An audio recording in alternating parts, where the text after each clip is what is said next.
Drop shadows, the effect that everyone hates to love. But it's true, everyone loves drop shadows because they give a sense of depth to a page. They make things pop.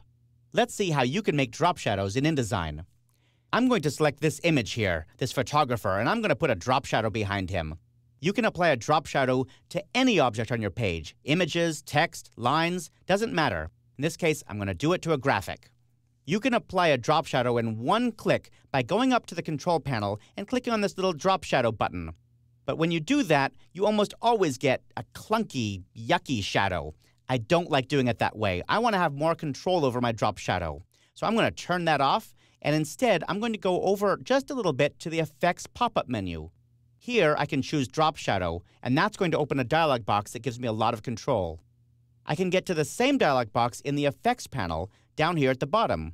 There it is, same pop-up menu, Effects, Drop Shadow.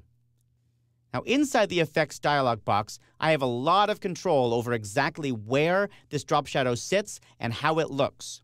For example, I can change what color it is and how dense it is. Maybe I'll make this a little bit less dense, bring it down to about 60%. Because the preview checkbox is turned on, I can see all of these changes taking place immediately. I can also change its position. Right now, it's kind of far away from this image. I'm going to make it smaller, maybe about 4 points. And I can change the angle of the drop shadow, that is where it looks like the light is coming from, by dragging this little slider around. I'll bring it back up to the top here. I'm also going to change the size. The size reflects how blurry the drop shadow is, that is, how big the drop shadow itself is. I'm going to make it a little bit bigger, like about 8 points, just to kind of blur it out a little bit, make it a little bit more subtle. And the last thing I'm going to do is change the noise. I always like adding a little bit of noise, just 3 or 4%. You don't need very much, but it makes it significantly more natural looking. Now I'll click OK, and I can see the drop shadow behind this guy.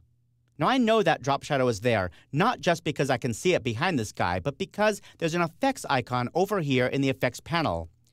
This effects icon is not just an indicator that there's an effect applied to this object, it's also usable. I can use that to do something. Let me show you. I can drag that little effects icon up onto another object. For example, this logo up here. And when I let go of the mouse, you'll see the drop shadow is applied, even though I didn't even have that object selected on the page. I'll select it now and zoom into 400%, then you can really see it. Here, the effect is too diffuse, it's too subtle. I want to make it a little bit sharper. So I could go back to the Effects pop-up menu and choose Drop Shadow again, or in this case, I'll just double-click on the Effects icon. That brings the dialog box up again.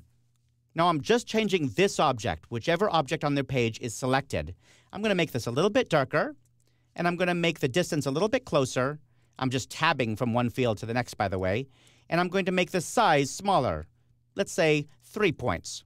That looks pretty good. Actually, it's still a little bit far away. I'm going to change the distance down to maybe 1.5 points. That looks much better. I still have my noise. Click OK, and I can see that looks pretty good. Drop shadows are cool, but there's no doubt that they can be overused and end up making your document look hackneyed. So proceed with caution.